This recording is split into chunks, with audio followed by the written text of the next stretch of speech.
Hi everyone, this is Zaid Rawi from BP. Welcome to this iChemie Process Management and Control Special Interest Group presentation.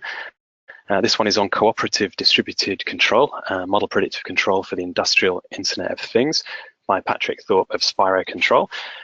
So this type of cooperative MPC is receiving attention as a major next generation MPC technology and potential key component in unlocking the potential of the Industrial Internet of Things. Cooperative distributed control enables a distributed network of cooperating controllers to collaborate towards a common objective without use of a centralized coordinator or optimizer. In addition to presenting a simple modular route to plant-wide control and optimization, the exciting potential is as a general approach to distributed model predictive control application within an Internet of Things framework. So this will be presented by Patrick Thorpe of Spiro Control. Patrick has a career spanning more than 25 years working in industrial process control with a focus on regulatory and model predictive control. Having trained first as an application engineer with Exxon Chemical, Patrick has gone on to be the founder of Spiro Control. He's a UK subject matter expert specializing in advanced analytics and control solutions. His experience also includes holding a leading role in product development at Predictive Control, working as an advisor with Aspen Technology and co-founding the APC company Aptitude, part of IPCOS now. Patrick has a PhD in ChemEng from Loughborough University. Particularly relevant to this webinar is Patrick's long-held interest in developing tools and algorithms to support the control engineer, as well as propagating the benefits of advanced control to a wider range of industries. As we go through the presentation, please feel free to type your questions into the Q&A pane and we will answer those at the end.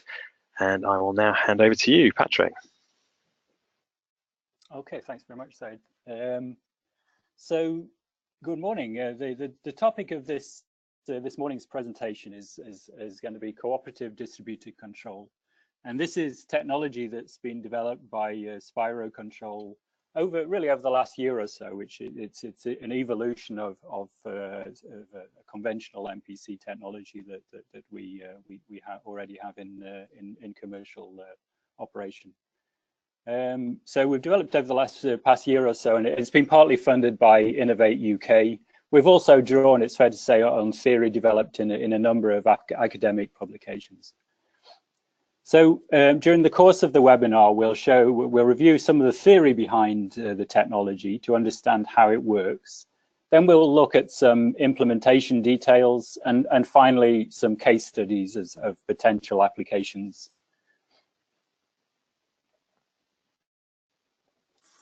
So cooperation is basically the action of working together towards the same objectives or towards the same end. Cooperative distributed control describes multivariable controllers working cooperatively towards a common goal or objective. So for example, that could be the optimal control of a large-scale system or a distributed system. So for a large interactive system, it's always going to be beneficial to optimize the whole system rather than treating it as a set of independent subsystems. So I guess quite a lot of people on the call are probably already familiar with the basic concepts of MPC, but I think it's certainly worth making a quick recap. So MPC or Model Predictive Control has three main components, and these components will be found in some form in any MPC implementation. So basically we have the estimator, the steady state optimizer, and the dynamic optimizer. And each of these components has a separate role in MPC execution. So the estimator gives us the best estimation of where we currently are. That's taking into account noisy, uncertain process data. The steady state optimizer basically determines ideally where would we like to be. And that usually involves looking at economic costs and operating constraints and so forth. Lastly, the dynamic optimizer develops a dynamic move plan, which basically takes us from where we are right now to where we want to be. computationally speaking, it's the dynamic optimizer that requires by far the greatest amount of computational resource. So that would be the focus to, if we really want to make the algorithm as efficient, as computationally efficient as possible.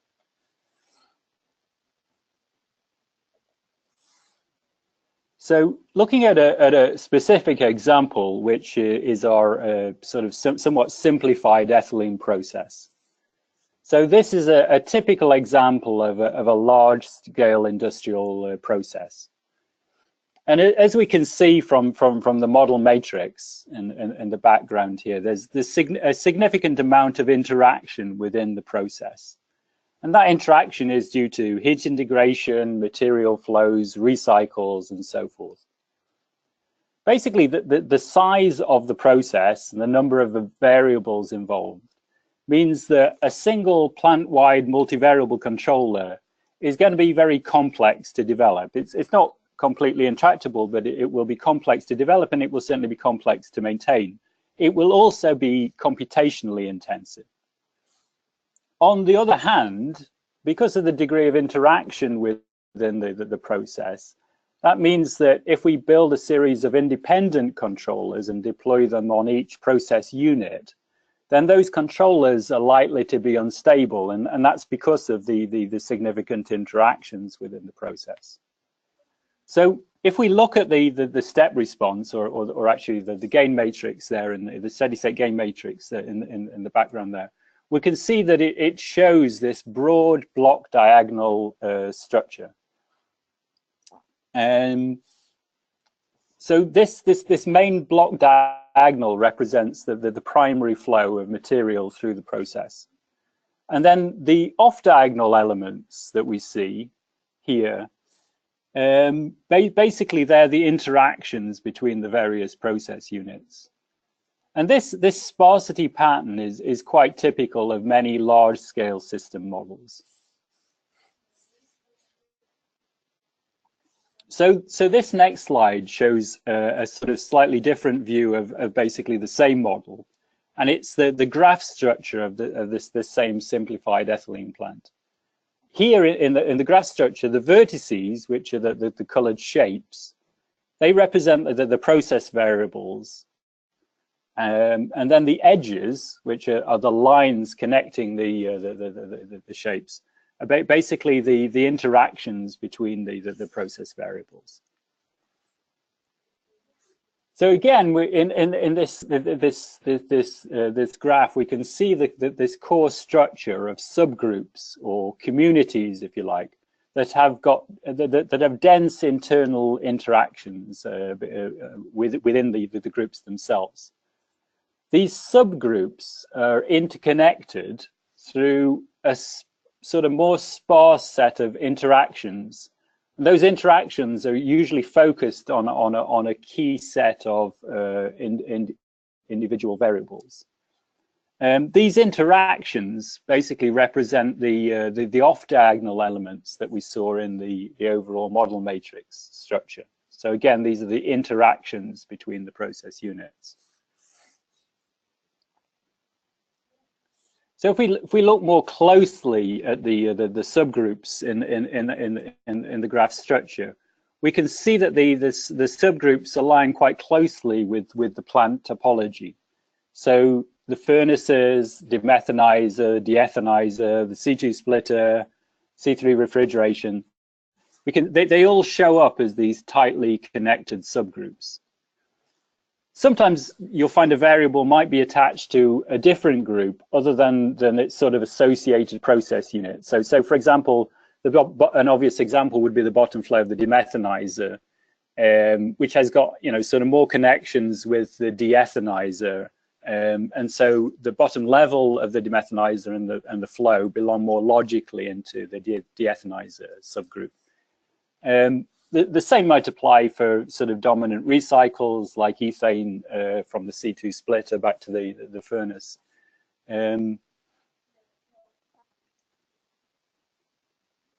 Also, some of the subgroups are sort of so tightly coupled that they can be grouped together as one entity. So for example, here the demethanizer and the C2 refrigeration are so tightly coupled that really they become one logical subgroup. Also, you can see on the graph we get these sort of satellite groups appearing, which are not really connected to the main model structure. And typically, these are going to be things like inferentials, or in fact paths in the model structure which can be controlled independently from the main model. So we can make use of this model structure in dividing the plant-wide multivariable control problem into a set of interactive, interconnected cooperative controllers. So each colored group so that we've shown here, so sort of will represent a multivariable controller in that structure. And then the connecting edges between the groups indicate the communication that needs to take place between cooperating controllers.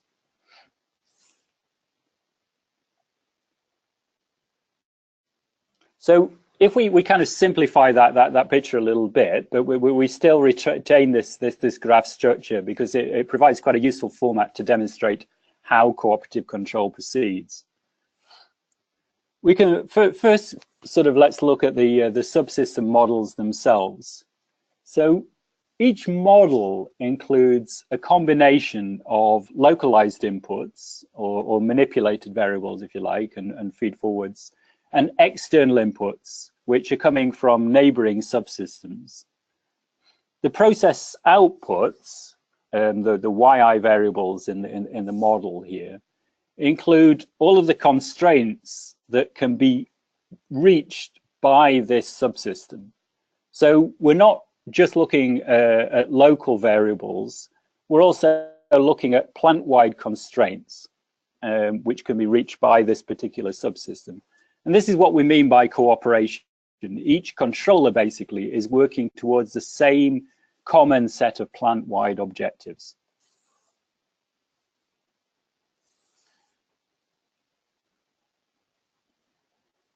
So now looking at how the control cycle proceeds, basically at the start of the control cycle, the controller first needs to collect the move trajectories for all the external inputs into that system. In that way, it's basically aware of what each of the neighboring systems is planning to do. So when we talk about these move trajectories, which are being collected by the controller, we're talking about the dynamic move plan developed by the neighboring controllers, which is basically the best plan to move that particular controller has chosen to move it from the current state to the optimal steady state. So here we've highlighted a single controller, which is the demethanizer. And as you can see, it takes its inputs from the compressor and the furnace controllers, again, in the form of these move plan trajectories. So it's also considering its own internal inputs, so reflux, reboil, pressures, and so forth. And of course, the furnace feed also has a strong influence on some of the variables, the local variables within the demethanizer. And so the demethanizer controller needs to cooperate closely with the furnace controllers in determining the best strategy to manage those constraints. So having collected these inputs, the next step in the execution cycle is the solution step. Here, the controller solves its local MPC using only the local manipulated variables as degrees of freedom in the dynamic optimization. So again, each subsystem solves the same objective function, so the same limits, the same tuning weights, and so forth, so that we maintaining consistency across the entire network. Finally, in the cooperation step, once we've solved the local MPC, each subsystem now broadcasts its optimal move trajectories to any interested neighboring systems. That's in readiness for the next cooperative iteration.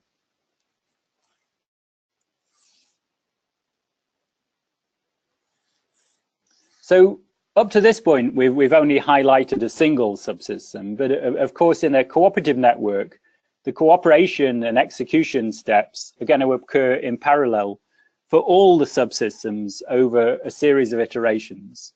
So basically these iterations, the collect phase, execution, broadcast phase, will continue across the whole network, either until we reach convergence for the network as a whole, or until our allocated execution time for that particular control execution expires.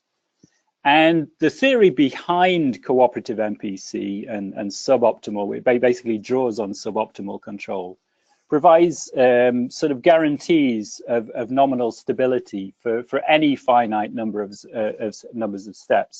So even if you only have one cooperative step within a control cycle, you're still providing guarantees of nominal control stability.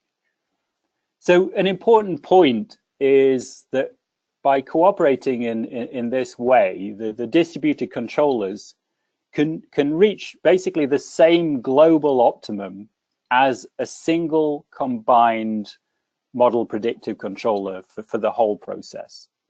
So given sufficient collaborative iterations, if we iterate to convergence, we can achieve exactly the same solution as a full plant-wide dynamic and steady state controller.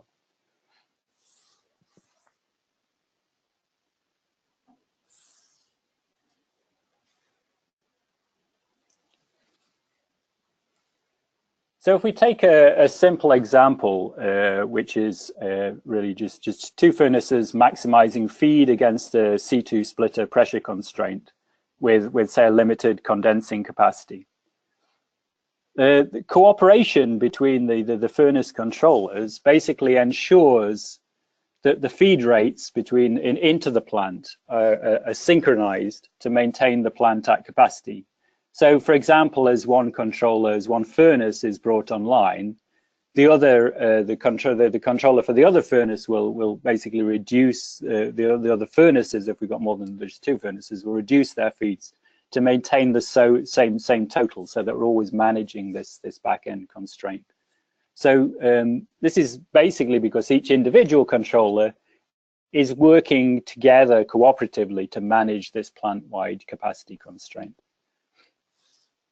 So as well as the move plans from the other controllers, this cooperative design also enables planning or forecast information from external sources to be included into the control horizon. So that this gives us quite a powerful flexibility in the structure of the controller.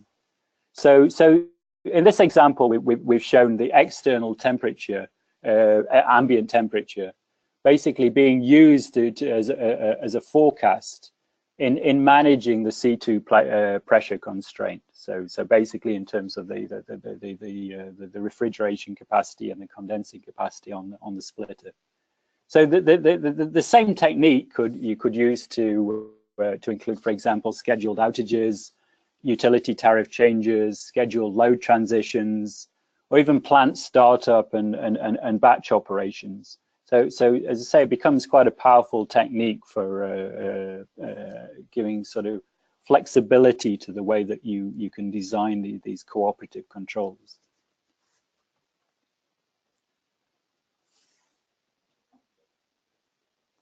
So moving from the sort of theory to implementation details, one of the opportunities that arises from this reduced computational load is basically the ability to embed cooperative controllers into edge devices like PLCs, programmable automation controllers, DCS controllers, and so forth.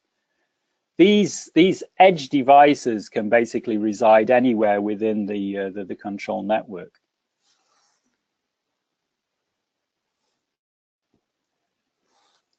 So our cooperative MPC algorithm is coded in industry standard IEC 61131 as a standard function block. And if you're not familiar, that's basically the standard programming languages for PLCs and industrial controllers. The communication between controllers uses a publish-subscribe model, which is basically a much better suited communication model for these distributed applications and parallel processing, if we compare it to a sort of peer-to-peer communication model. This means that cooperative controllers can basically reside anywhere within the communication network. They can be deployed on a range of different systems. It also means that as new controllers, as you deploy a new controller, it can be easily added to or removed from the network in this simple sort of plug and play manner.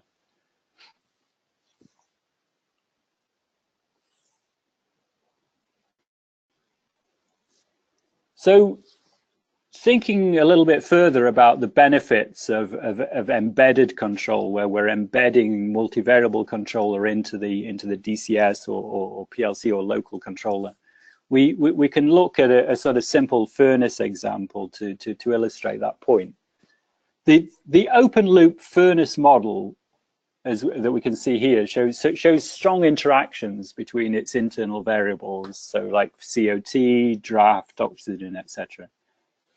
So although it's common to configure this system, at least in the DCS, as a series of independent PID loops, a multivariable controller configured at the base layer is going to give us much better performance, and that's basically because of this strong coupling between the variables, between the internal variables. And in fact, some control system vendors already offer this facility for embedded MPC, but often it's limited in dimension, and that's because of the resource allocation issue. You've only got so much computational resource and execution time to allow to that particular function block. So we want to achieve plant-wide control, we need to find a more scalable alternative. And it's worth pointing out that a linear MPC with constraints basically behaves as a nonlinear system.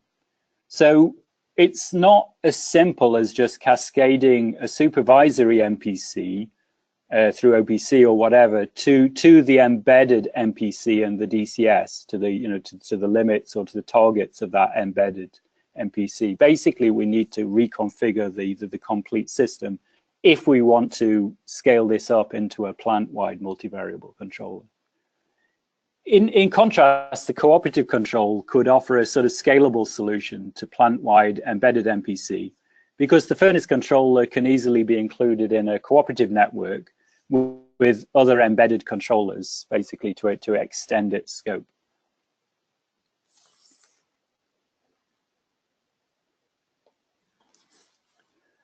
So to summarize some of the benefits, the key benefits offered by embedded cooperative MPC, they're going to include the accessibility of the technology, scalability, and greater resilience due to the simplified system architecture.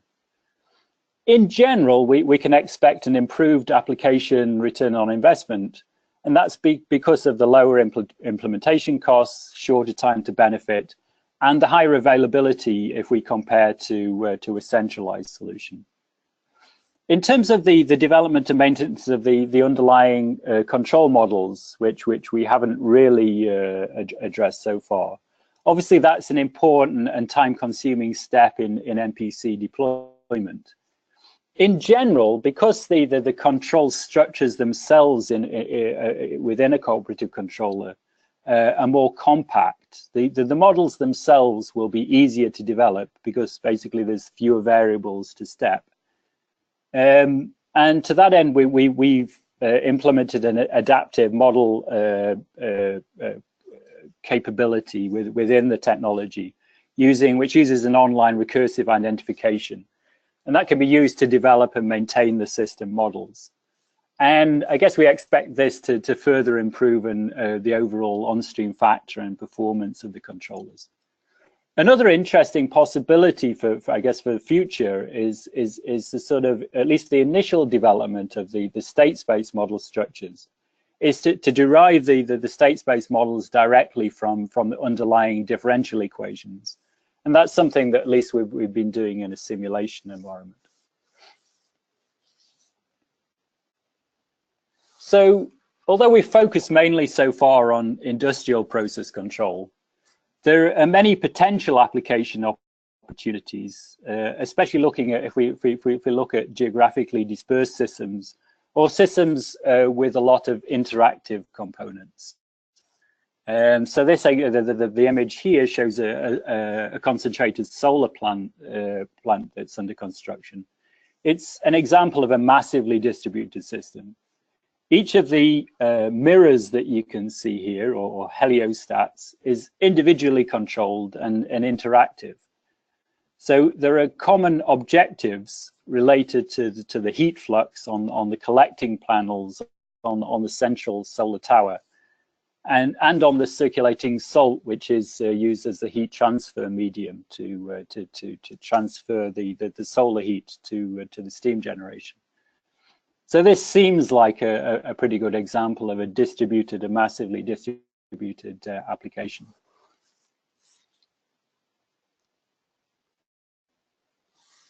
So we've looked at a range of potential applications for this technology, as well as the sort of obvious credits that are likely to come from optimizing the system itself. We can see several sort of common benefit areas across these different applications.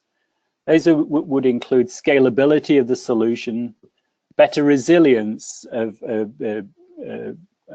in terms of security, cybersecurity, and so forth, and reduced complexity compared to a centralized optimization. In general, we also expect a sort of overall increase in system availability through better fault tolerance.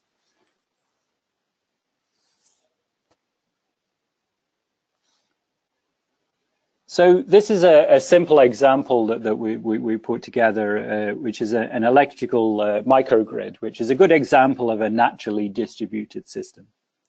So individual components within the microgrid, like the photovoltaic cells, wind turbines, backup generators, they all need to operate cooperatively towards a common objective.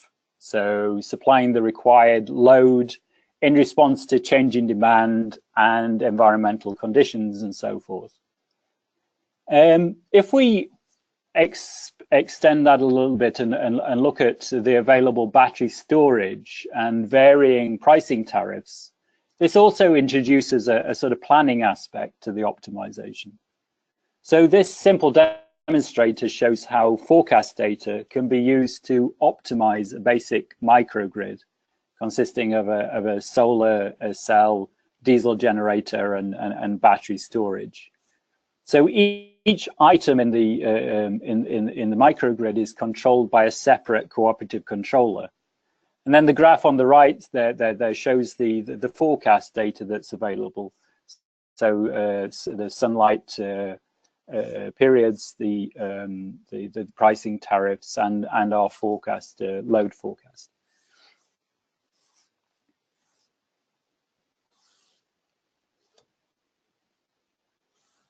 So looking at the results from our emulation, the first graph on the left shows the reactive case with no forecast data included in the move plan. And here we see that the battery storage is only being used where there's surplus solar generation and low demand, basically during midday. And then the graph on the right shows the optimized case. And here we've used a sort of moving forecast window within the cooperative controllers, which enables the controllers to consider future pricing tariffs, load, sunlight forecasts, and so forth, to make better use, in particular, of the available battery storage. So this is going to reduce the overall operating costs.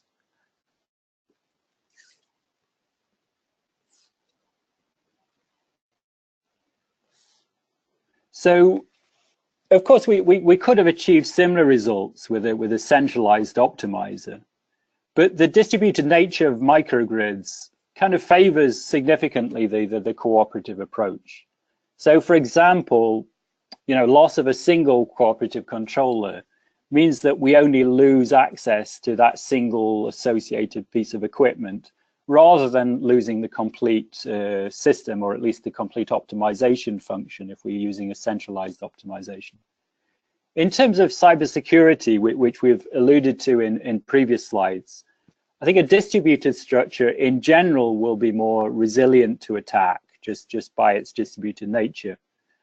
But other techniques that we've used to sort of harden the system would include encryption and password protection of the compiled application and of the communication data itself. And obviously these are all really important considerations in any control system deployment.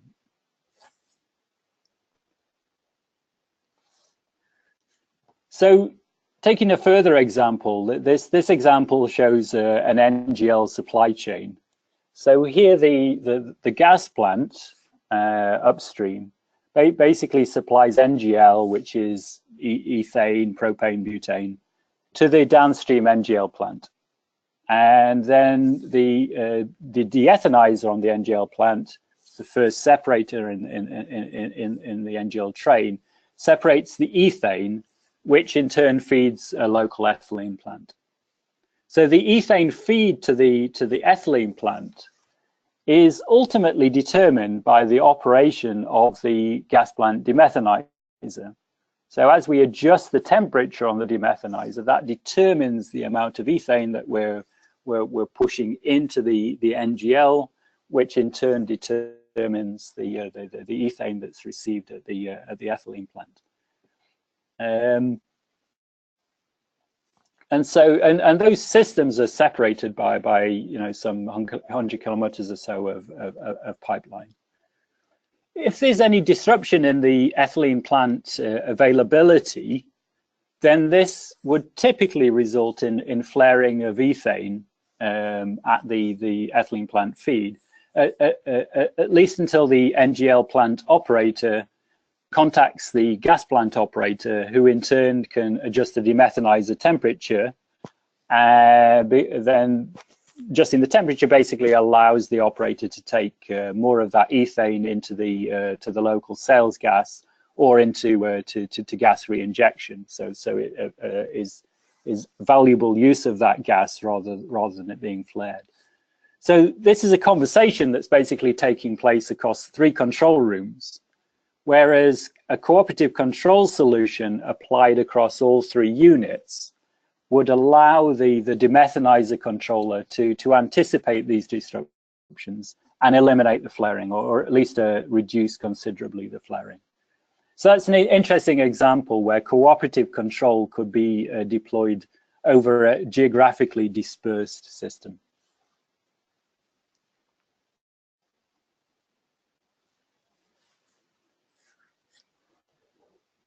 So utility plant operation is another good example of a cooperative network. So for example, in a steam utility network, there might be a range of steam generators available, boilers, CHP units, and so forth. And these all operate at different efficiencies and with different levels of environmental impact. In a cooperative network, each steam generator would be treated as a separate subsystem with a local controller. These controllers collaborate so that collectively they agree on the best way to generate the required amount of steam. If there's a disruption to the steam network, or one generator drops out, the remaining controllers can quickly re-coordinate to maintain the overall system. When a new steam generator is added to it, can be quickly assimilated into the network. And so this solution is much more practical and maintainable, I think, if you compare it to a steady state optimizer.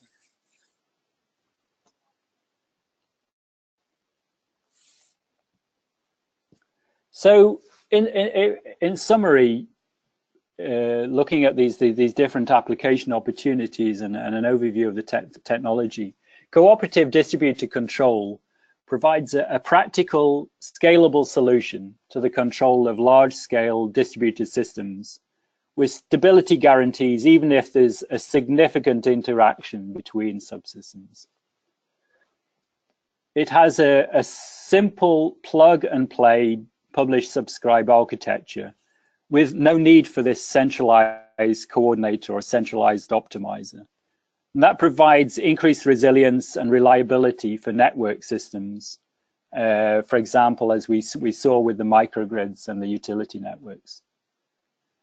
And finally, as we've highlighted, there are many potential application opportunities which go beyond the traditional domain of centralized MPC.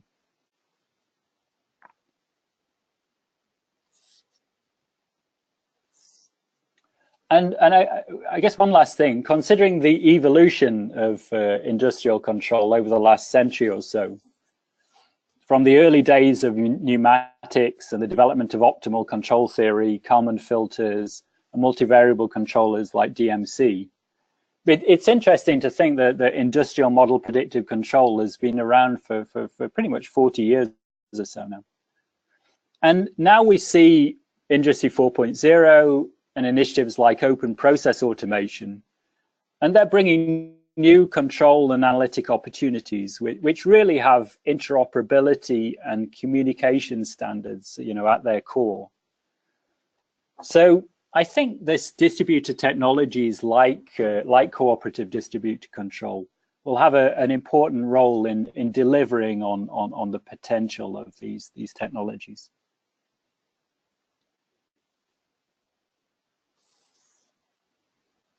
So that really concludes the presentation part of the webinar. We'll be very happy to. I think we've got plenty of time to answer any questions that you might have. Great, thank you very much, Patrick. So please feel free to type your questions into the Q&A pane. We have a few appearing already, and I note that Patrick has a couple of his colleagues who might help with some of the answers as well, Daniel Thorpe and Shabraz Gill. Okay, so let's go to the first question. So Anaga Bhattacharya is asking, how is this different from the MPC embedded within the DCS?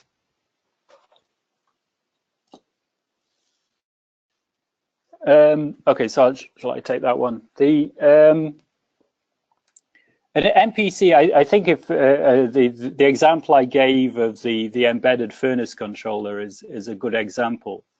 I think MPC embedded within the DCS has typically is limited in terms of the dimensions of the application that you can actually implement, and that's basically because you're typically resource limited in terms of how much time you allocate to the execution of that that particular function block, and so typically that you might be limited to a 10 by 10 controller, let's say, and that's fine for deploying MPC on that furnace example that I showed, but the issue or the difference, I would say, is the scalability, because that MPC, that 10 by 10 MPC is basically standalone, so you can't use that to manage any downstream constraints. And if we look at the ethylene example, the operation of the furnaces, obviously they determine the amount of feed that is going into the plant, and so they have a very, very strong effect or influence on any back-end constraints. So really you have to take those constraints into consideration when you're adjusting the feed, and at least as far as I'm aware, that's not really feasible within sort of current DCS embedded technology, just because you wouldn't be able to scale the application up to that size. Okay, next question also from Anaga. Is there any one centralized controller watchdog which tracks the flow of data from one cooperative MPC to another? Yeah, I'll pass that to Shabraz. Hi. We think that in a distributed control scheme. It's the publish-subscribe mechanisms that have been developed recently for the industrial Internet of Things. The protocols like MQTT and AMQP, which are industrial strength protocols, are quite suited for this kind of an application. And in that case, there is a centralized broker, and different clients can subscribe to the information that they require. So every subcontroller or an agent, if you would call it that, subscribes to particular topics on that from that broker, and it gets the future trajectories that it needs. And once it has computed, it publishes it to the centralized broker. And then that information is published to all the other agents which require that information. So in that sense, there is a central broker which distributes all the information. Yeah, okay.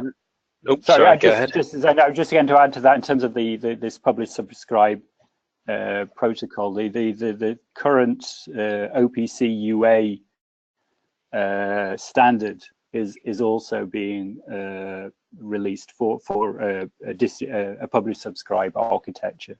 So that's I think that it was just released at the end of 2017. So that's now becoming available, and I think is going to become sort of more prominent for industrial applications. Okay, thanks, gents. Jeff Lewis has a question. What particular characteristic, compared with conventional MPC, allows the more effective incorporation of forecast data?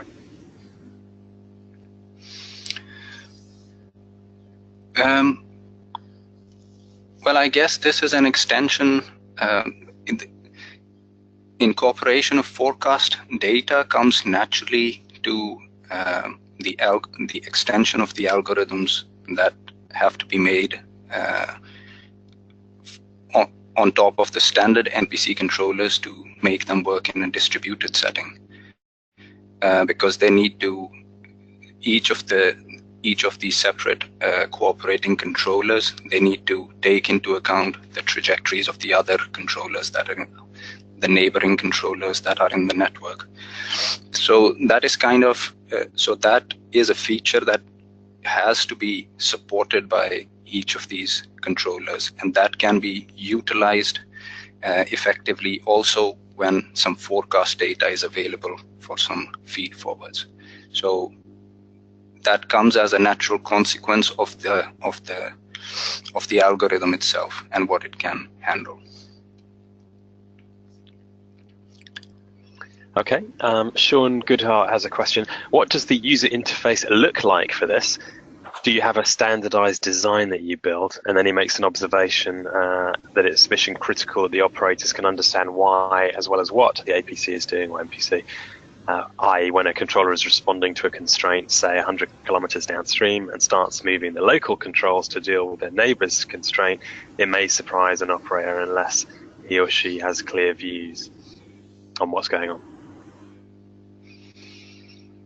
So what does the user interface look like? Do you have a standardized design? And how do you show the operators what's going on?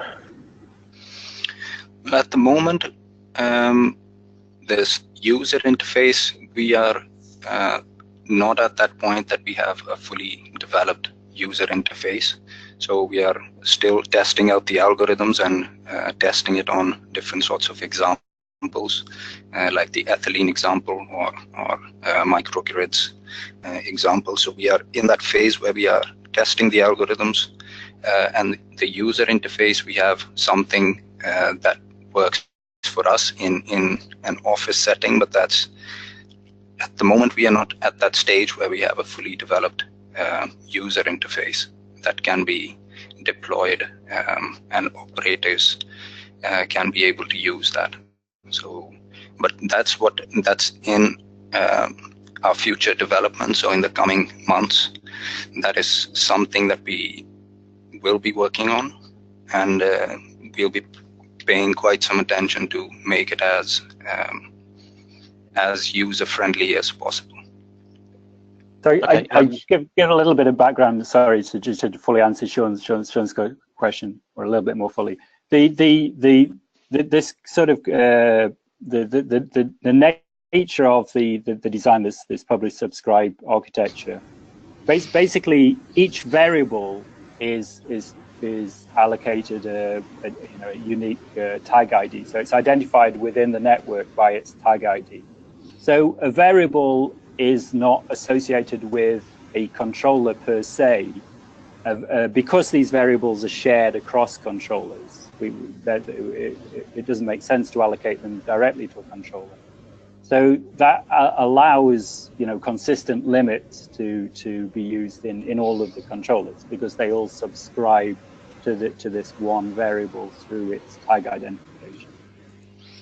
So one of the benefits that comes from that, at least in the prototype user interfaces that we've developed, means that the user interfaces themselves are abstracted, if you like, from the actual controllers. And Sean's right in the sense, underlying you've got these different cooperative controllers. So really, from an operator point of view, the operator doesn't really need to worry about which controller is controlling the variable. The operator only needs to be concerned about how is the actual process that operator is responsible for being managed. And so that way we can use this abstraction to develop user interfaces which are associated with the variables themselves rather than directly with the controllers, if that makes sense. So concepts that we already use, like, for example, subcontrollers. Subcontrollers are just an abstraction, really, of the underlying control structure itself. So they're just logical groupings of variables where one set of variables is switched on or off collectively. And that same concept applies very, very well here. Okay, thanks, James. We've got quite a lot of questions, so we'll need to rattle through these quite quickly. Linda Granas has spotted a possible typo on your LinkedIn address. I'm guessing it was supposed to be Spyro Control on the slide you're showing. Yes, indeed. And Edward Stars is asking, has it been implemented anywhere, and what was the results? I was getting the impression this might have been on simulators, but of course you can elaborate on what you've done so far. Yeah, I think as we've already said, yeah, the work itself sort of was Innovate UK funded over the last year or so. Part of that is deployment with a partner on an industrial process. So we're at that stage now where we're starting to look at deployment. But yeah, hopefully we're looking at other application opportunities that as we talk to more people and more opportunities come to light. Okay, Wei In Zhu is asking, how do you assess when a cooperative MPC is more scalable than other alternatives? How applicable, complex would it be for nonlinear systems, such as an operation with multiple reactions, etc.?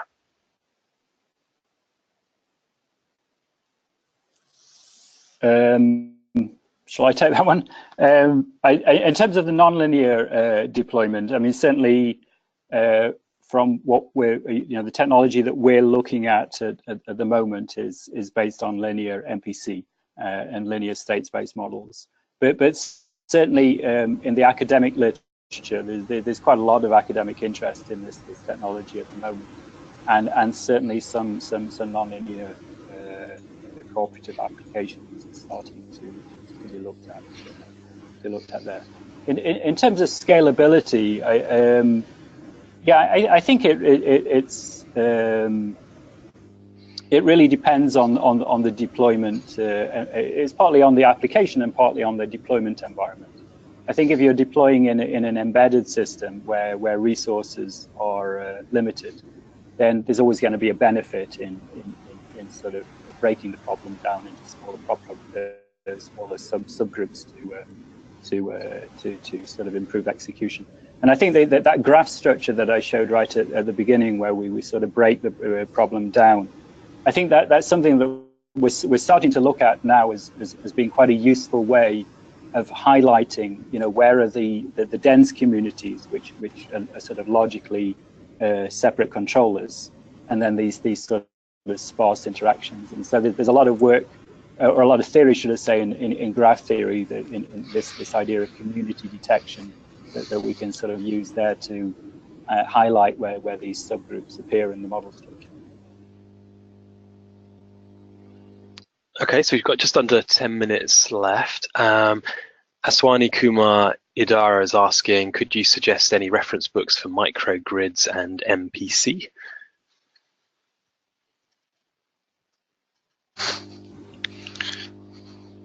Maybe I can follow that up in an email. I can think of lots, but off the top of my head, I'm not sure the best ones to suggest. But yeah, okay. If it drops me an email, certainly. Okay, next question, Lee Keane. When adding new equipment, how much reconfiguration of existing models is required? How do models identify which other MPCs are relevant to them? I'll take that one, I think. So I think that's the beauty of doing control in distributed sense, that when you want to add a new controller on a particular equipment or a part of the process, it would require minimum reconfiguration of the controllers that already exist on the network. What you would, of course, need would be models of interactions with the controllers that are already in place. And these new models need to be sent out to these agents. But in itself, the tuning, the limits, and all the other configuration that goes with it, that is common throughout the network. So no reconfiguration is required in that sense. But when you need to provide the new model, so you will have to, whatever may be the process of getting these.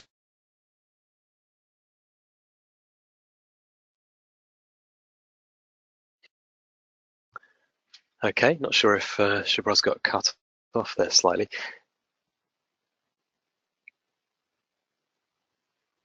Patrick, are you still there? I'm still here, but I think we might have lost Shubhra. Okay. Robert Hawkins is asking a question. Is the total computational load for a group of controllers less than a single larger MPC calculation?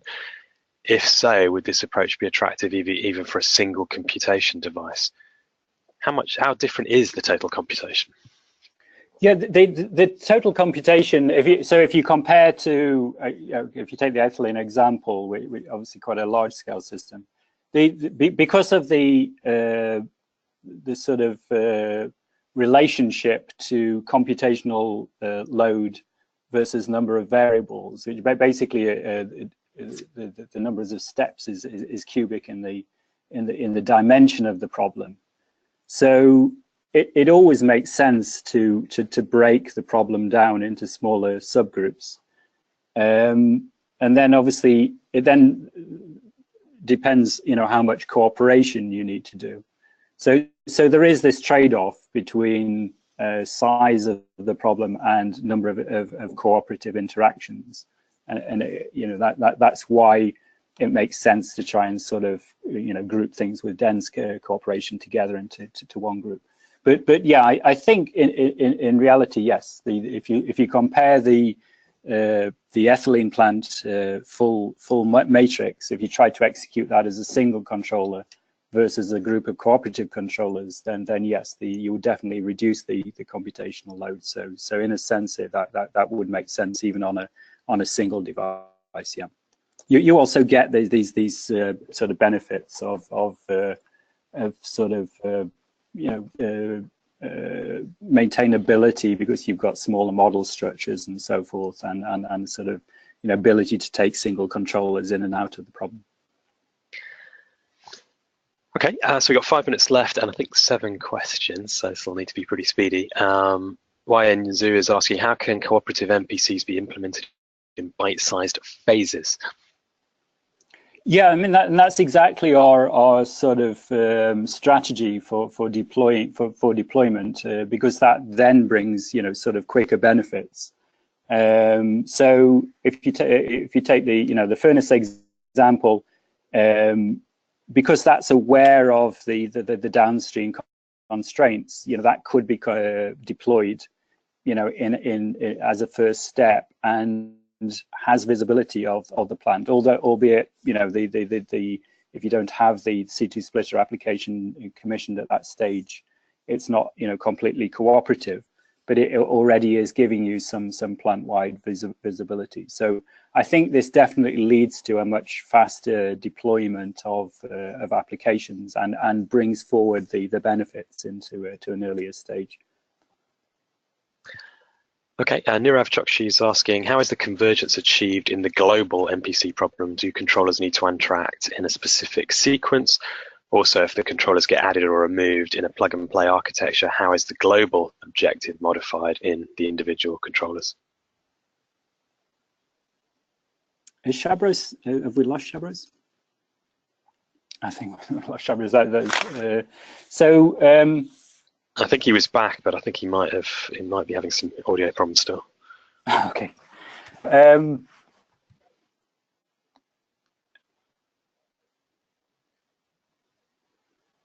So sorry. Yeah. So the question is, how do we maintain the global objective, even if we're taking controllers in and out of the problem? So sure.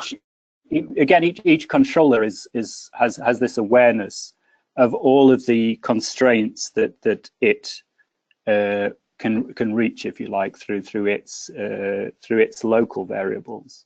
So because each controller is solving the same this global objective function, it's still, even if you take out one controller, that individual controller still has this plant-wide awareness.